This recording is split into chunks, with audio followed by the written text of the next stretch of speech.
Você tem vontade de trabalhar na ASUS? Se a sua resposta for sim, você acabou de encontrar o vídeo certo. Esse vídeo, na verdade, foi a primeira entrevista que eu fiz com alguém que trabalhava numa empresa muito desejada. E aí o Yuri topou fazer essa conversa comigo e ela está dividida em alguns momentos.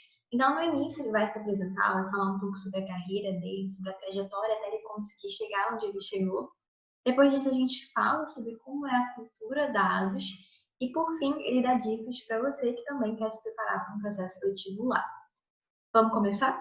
Bom, então, vou começar. Bom, eu vou tentar resumir o que é o Yuri em pouco tempo, até para a gente ter tempo para fazer outras, para falar de outras coisas, né? Mas basicamente eu comecei minha carreira, Bianca, eu tinha mais ou menos 16 anos, eu fazia ensino médio técnico e eu entrei num estágio no NUB, que é Núcleo Brasileiro de Estágios, é uma das grandes empresas aí de contratação de estagiários. E quando eu tinha 18 anos, eu virei supervisor de uma dessas equipes, né? Então, era super novo e já tinha que liderar um pedaço aí de uma equipe de vendas nesse segmento aí de RH, de recursos humanos, né? Entrei na faculdade de publicidade e propaganda.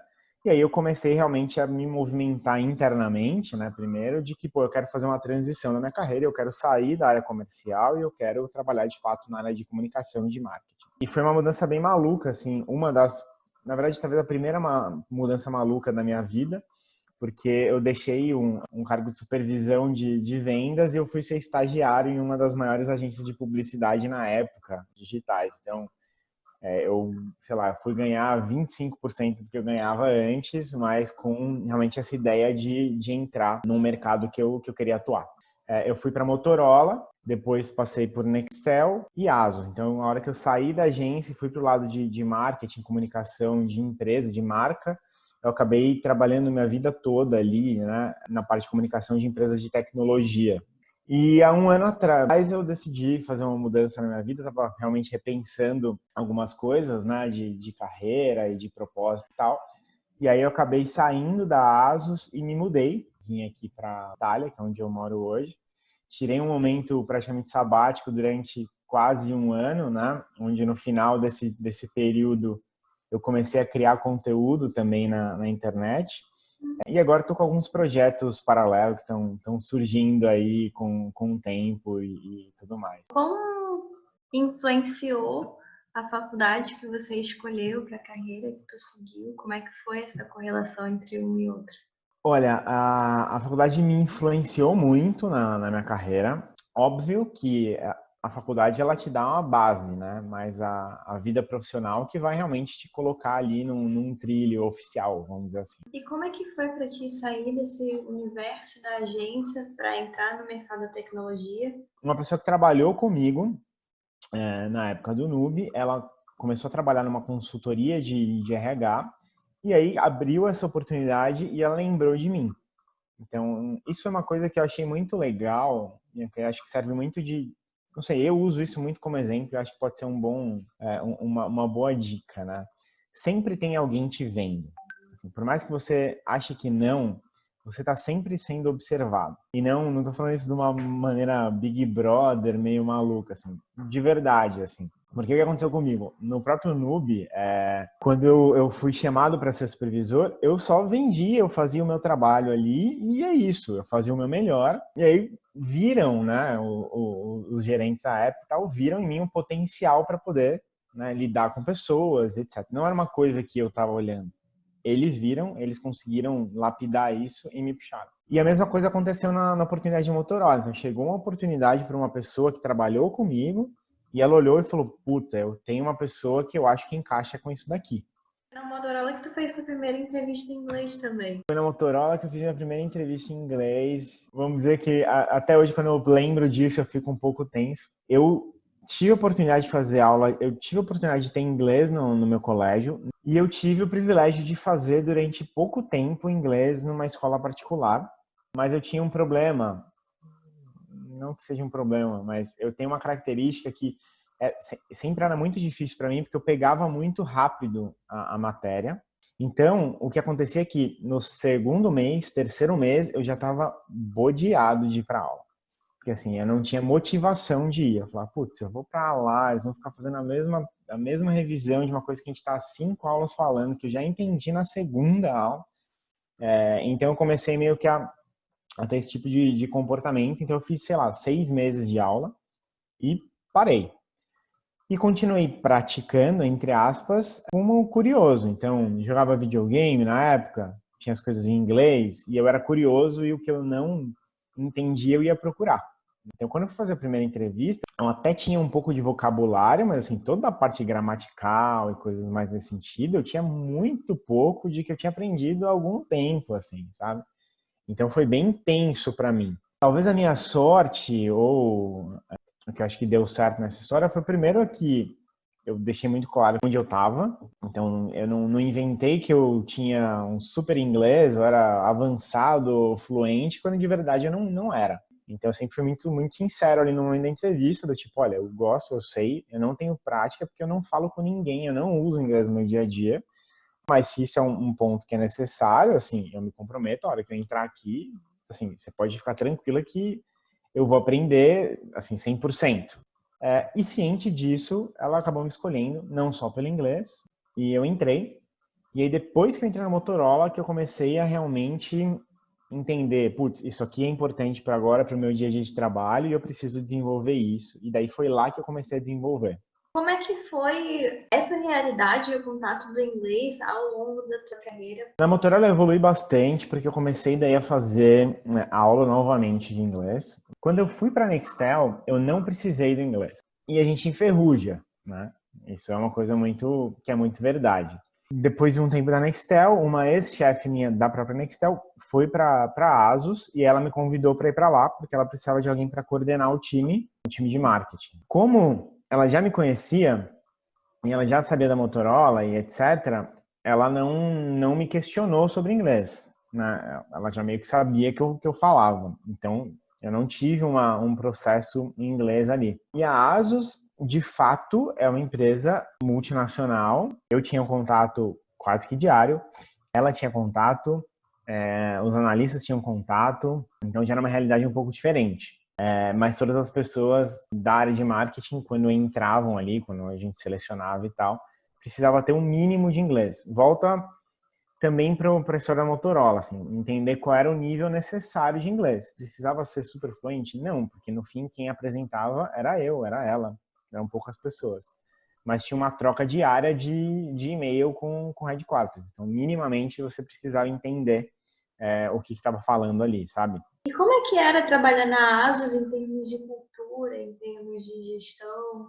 Como é a estrutura, pelo menos até o ano passado da ASUS, mas aparentemente é muito parecida. A ASUS é uma empresa multinacional taiwanesa, então ela tem a raiz de uma cultura oriental. Mas todas as unidades têm muita liberdade.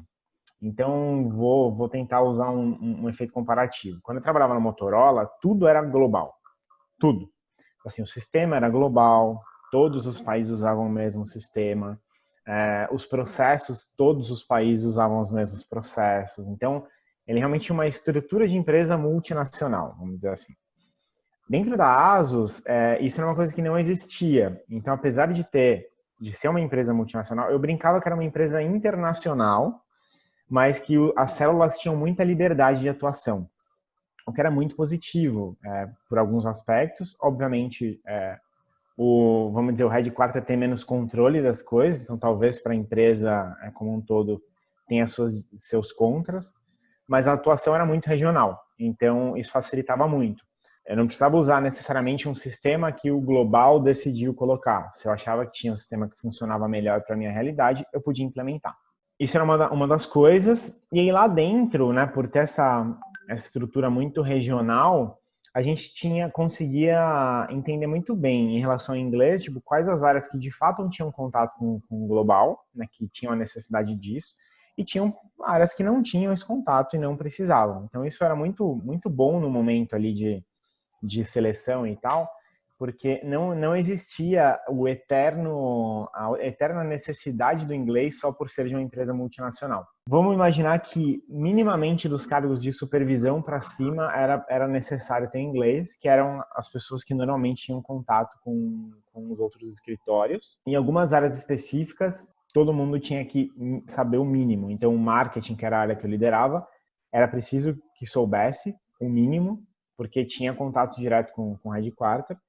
E a área de produtos, que era separada ali, é a área que define quais produtos vão lançar, estratégia de preço, estratégia de canais, tudo isso, que também tinha um contato muito forte com o headquarter. Então tinha essa liberdade de várias pontes. Então todo mundo tinha suas pontes no headquarter, quase que suas duplas no headquarter, e também em outros países quando era necessário. Então, América Latina, a gente realmente se falava muito, a gente trocava muita informação, a gente se ajudava muito, né? Às vezes a gente fazia uma campanha no Brasil que dava para ser adaptada para outro país e vice-versa. Então a gente tinha essa troca cultural também. E fora o dia a dia, nesse sentido, Bianca, o que eu aí tinha mais contato, né? Era que eu ia participar de eventos globais, eu ia participar de reuniões no headquarter, eu ia participar de workshops com todos os marketings de todos os escritórios do mundo. Então, esse é um momento que o inglês é fundamental. Então, é mais ou menos isso, assim. A parte positiva, e até estava conversando ontem contigo, como é em Taiwan, e talvez essa seja a diferença com algumas empresas, eles também são suscetíveis a erro igual a gente é. Porque também não é a língua mãe deles, né? Não é a língua local. Então, eles também aprendem inglês no decorrer da vida, assim como nós brasileiros e como vários outros países, né? Então, acho que isso te dá uma liberdade, né? Uma segurança maior de poder se comunicar, né? Porque é muito diferente quando você sabe que você está falando com um americano, com um inglês, com um irlandês, com um australiano, não sei, apesar de ter grandes diferenças entre os ingleses, mas que tem como língua nativa, né, o inglês. Você fica meio com medo, você tem um primeiro receio, né? Você fala, putz, esse cara fala essa língua desde que ele não falou mamãe e papai, ele já falou em inglês isso, né? Então tem essa diferença e isso facilitava muito, não só para mim, mas para essas pessoas que tinham menos conhecimento e que tinham que falar com as pessoas de fora, né? Então dava um pouquinho mais de segurança. Acho que esse é um ponto legal de se colocar, que eu acho que as pessoas às vezes não pensam. Quando você vai fazer uma entrevista em inglês com um brasileiro, assim, por mais que ele possa ter um nível muito alto, ele também não aprendeu, né? Não é a língua nativa. Porque uma coisa é conhecimento, que daí, né, todo mundo pode ser relativamente parelho, mas tem outra coisa que é o sotaque, né? A gente tem um sotaque nosso brasileiro que é notável, que não é inglês nativo, óbvio que você pode ir melhorando até realmente se tornar, mas tem sotaques muito diferentes. Tem um sotaque oriental é de fato muito diferente, tem palavras que eles não conseguem falar com clareza. Então, por exemplo, Brasil era muito comum que eles falassem bachil, e aí não dá para você entender. Não é inglês, não é português, você fica num linear ali que com o tempo você entende. E com o contexto geral você entende. E aí você vai começando a treinar o seu ouvido para essas línguas. Eu tô aqui na Itália. O inglês italiano é uma coisa de outro mundo. Assim, é muito difícil de entender o que eles falam em inglês de verdade. Porque eles usam o sotaque italiano e as regras, vamos dizer assim, italianas de fala, né, de pronúncia, para falar inglês. Então, muitas vezes é difícil de entender. Tem esse outro ponto, né? O conhecimento você ainda pode parear, mas tem outro lado que é você treinar a sua escuta, né? Para entender diferentes sotaques, diferentes pessoas falando de formas diferentes a mesma coisa, assim. Se você tivesse que descrever uma pessoa para trabalhar na ASUS, como seria essa pessoa? Olha, o que eu acho, assim, olhando para a ASUS específico, né?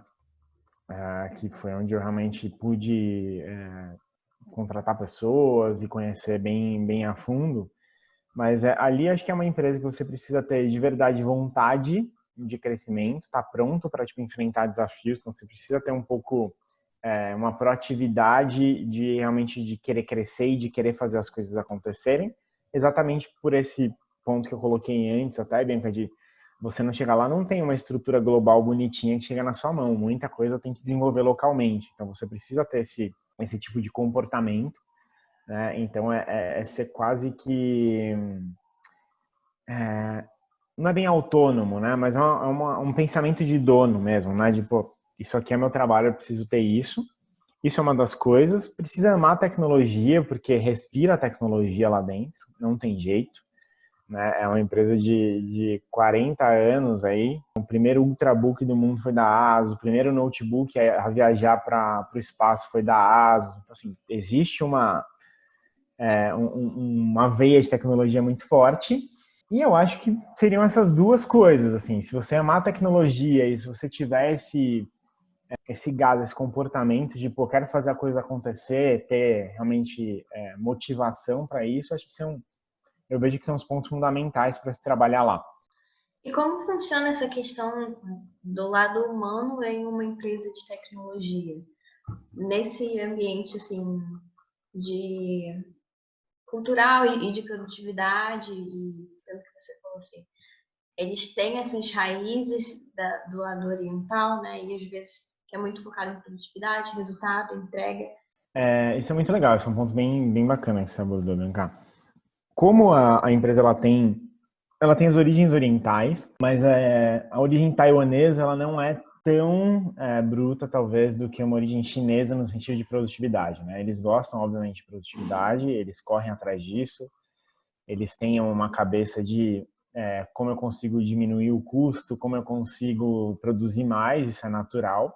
Mas acho que tem um lado humano que, quando a gente tem uma estrutura que, apesar de ser multinacional, ela é muito local também, ela tem muita liberdade local, a gente consegue entregar a nossa brasilidade, a gente consegue entregar esse nosso calor nas ações, né? Então a gente tem a necessidade de entrega, óbvio, como qualquer empresa no mundo, a gente tem, mas a gente conseguia muito bem manter isso. Então quando o headquarter vinha para cá, era muito mais fácil a gente envolver eles no nosso jeito do que o contrário, né? Até porque tinham poucas. Isso é uma coisa que às vezes eu vejo que acontece em empresas orientais, é bem frequente. Existem empresas orientais que têm muito oriental trabalhando, né? Então isso fica muito enraizado, né, como cultural, né, da empresa. A ASUS não tem isso. A ASUS tem algumas pessoas, né, tem alguns orientais, muito mais no lado técnico. Então quem cuida de reparo, compra de peça, fabricação e etc. tem orientais que inclusive vêm de Taiwan, no caso, ou até mesmo da China, e mudam para o Brasil para trabalhar lá. Mas o restante da estrutura ela é toda brasileira. Isso ajuda a não ter esse nível de vamos dizer, robotização que às vezes é comum para empresas, principalmente orientais, chinesas e tal. Então isso é bem bacana assim nesse sentido. Então existe um lado humano muito forte, um lado Brasil muito forte, e dentro da ASUS especificamente o Brasil é um dos países mais bem vistos em relação a resultado, a ideias, a projetos novos. Então a gente sempre trazia coisas novas. A gente já tocou campanha no Brasil que virou campanha global. Então a gente desenhava evento no Brasil que virava evento global.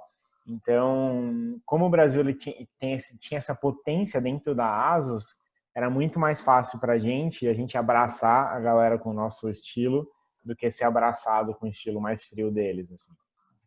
Bom, você já esteve também ao outro lado da mesa, né? Sendo Já. entrevistador. O que você considera que seja importante para uma pessoa conseguir se preparar para uma entrevista? O que eu avaliava, né, como do outro lado da mesa, mas que eu também até pensava quando eu precisava estar nesse cenário, né? Quando eu não tenho segurança em alguma coisa, eu tendo a querer treinar antes, a praticar ou a pelo menos arredondar um pouco um discurso que eu possa ter. É óbvio que na hora da entrevista você não necessariamente você vai conseguir cumprir o seu discurso inteiro, né? Na verdade, raramente isso acontece. Mas quando você tem já um raciocínio formatado, pronto na sua cabeça, eu acho que te ajuda a guiar, né, as respostas. Por mais que, de novo, você não tenha como falar esse raciocínio completo. Então, isso é uma das coisas que eu eu uso e eu recomendava para amigos e pessoas que eu tive contato e tive a possibilidade de orientar de alguma forma, treina antes, sozinho, não tem problema nenhum. Olha o que a empresa faz, entende, assim, faz um exercício mesmo de pensar, de ter um brainstorm de pô, o que talvez possa ser importante para essa empresa. Então, um exemplo, se você está disputando uma vaga de marketing, se você já trabalha no marketing, pô, quais coisas que você fez no marketing que foram relevantes? Que projetos legais que você já participou? Né? Qual é o tipo de conhecimento técnico que você tem? São coisas que você pode pensar com antecedência e já está meio que pronto na sua cabeça. Porque se você já tem essa base, quando vem as perguntas, você só precisa acessar, né, e traduzir, vamos dizer assim, no pior dos casos, se você não conseguir pensar já em inglês, você traduz, mas o difícil para mim, né, que eu via muitas pessoas travando, era exatamente isso. Pessoas que não tinham se preparado antes, no sentido de pensar realmente o que poderia vir. Então, não era comum, infelizmente, assim, de falar com gente já do mercado e falar, pô, qual foi um projeto que você fez que você mais gostou? E a pessoa, mano, trava, porque ela nem, nunca tinha pensado sobre isso, né?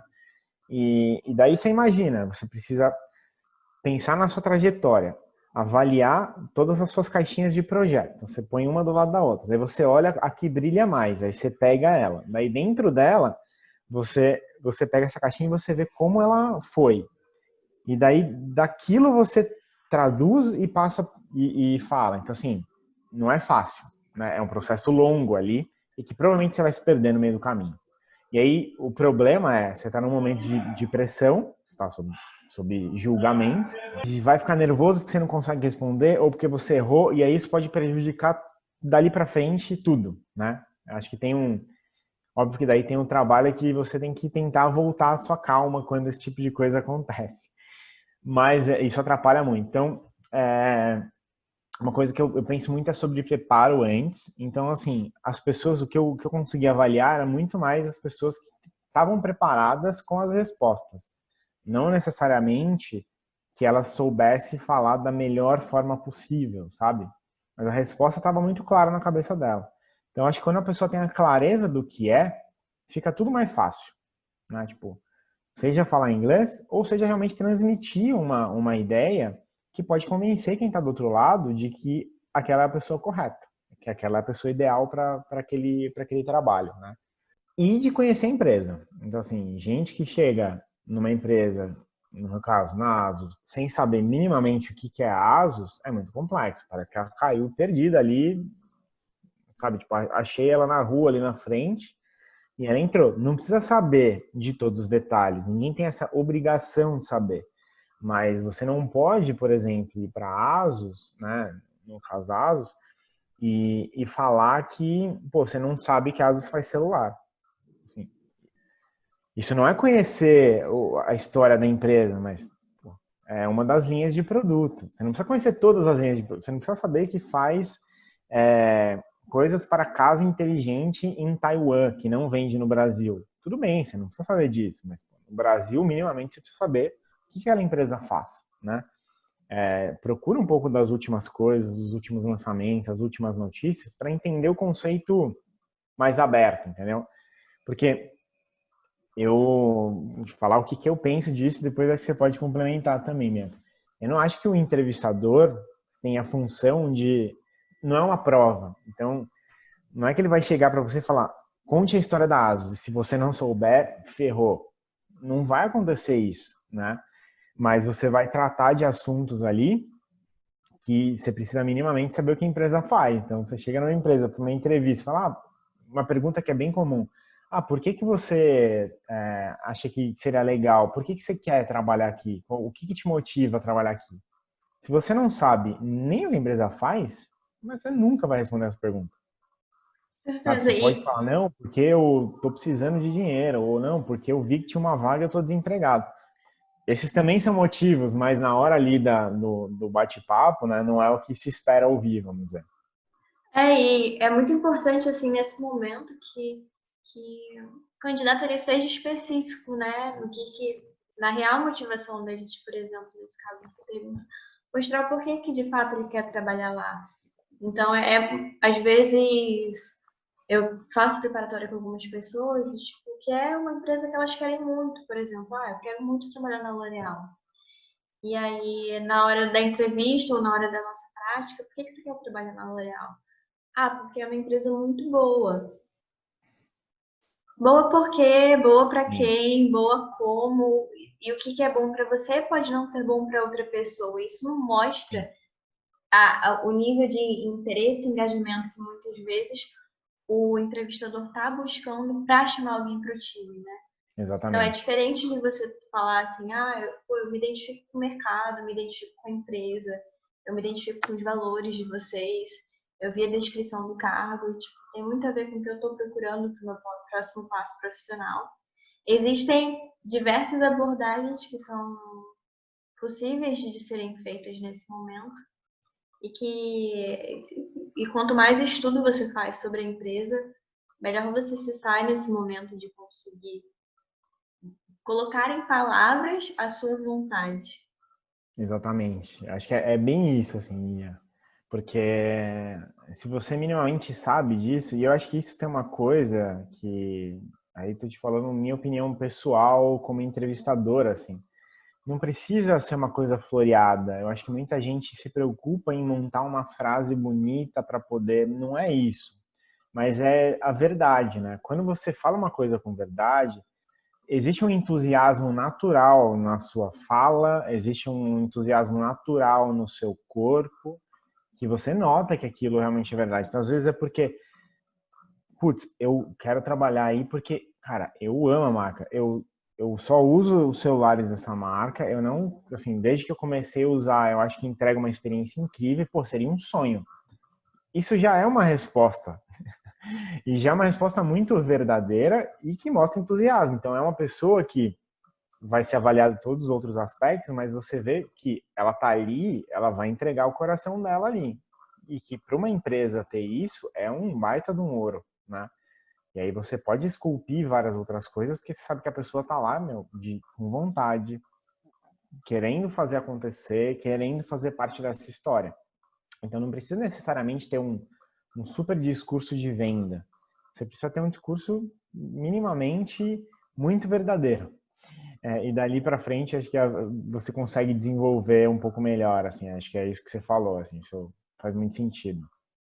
Também entra num viés de um aspecto de segurança da empresa, né? Se você sabe que uma pessoa ela se identifica com a marca, ela se identifica com a empresa, você sabe que a possibilidade de retenção daquele colaborador lá, ela vai ser muito maior do que se ele só está olhando para os benefícios. E se de repente ele encontrar uma vaga com benefícios maiores, ele vai falar, é isso, tchau. Exatamente. A hora que ele vê o valor, né, você entrega o valor disso, né? Você vê que ali não, ele não está ali por preço só, vamos dizer, ele está ali pelo valor que aquilo tudo tem para ele. Então, obviamente, salários, benefícios, etc., contam no todo, né? Mas existe uma coisa intangível ali que é realmente a vontade de trabalhar numa empresa, o quanto aquela empresa representa uma coisa positiva para você, né? Que é esse lado.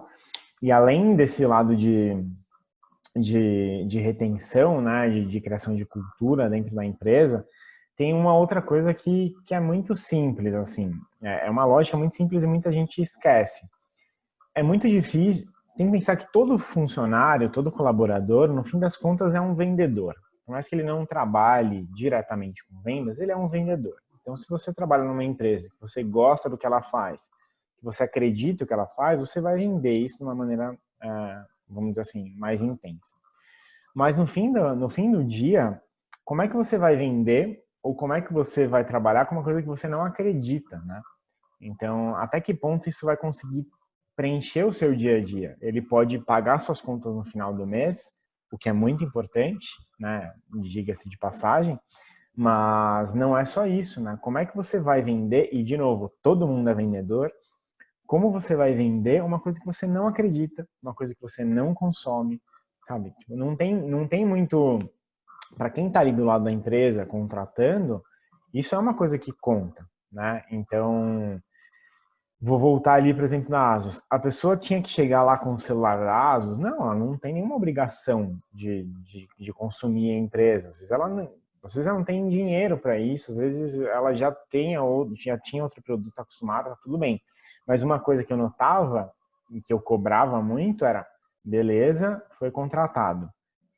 A pessoa tá lá, tá há 1 ano lá e não consome a marca, é uma coisa diferente, sabe? Tipo, eu pensava, putz, ela tá aqui, ela que escolhe o produto, ela que vende esse produto e ela não usa o produto, como é que ela faz tudo isso, né? Então, óbvio que a gente está falando ali de um produto muito específico, né? Mas a mesma coisa de trabalho na Nestlé e não gosto de produtos Nestlé. Tipo, não consumo, não tem sentido. Né? No fim do dia não tem sentido. Então, quando alguém gosta da marca, você sabe que a chance disso acontecer é muito menor, né? É uma questão de credibilidade e coerência, né? E assim, isso Completamente. entra em todas as esferas, né?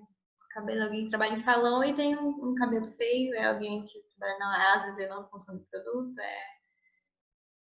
em tudo. Acho que a Exatamente. gente procura, quando a gente olha para um profissional que trabalha numa empresa, a gente tenta enxergar uma certa representação daquela empresa, daquela pessoa e na forma dela agir.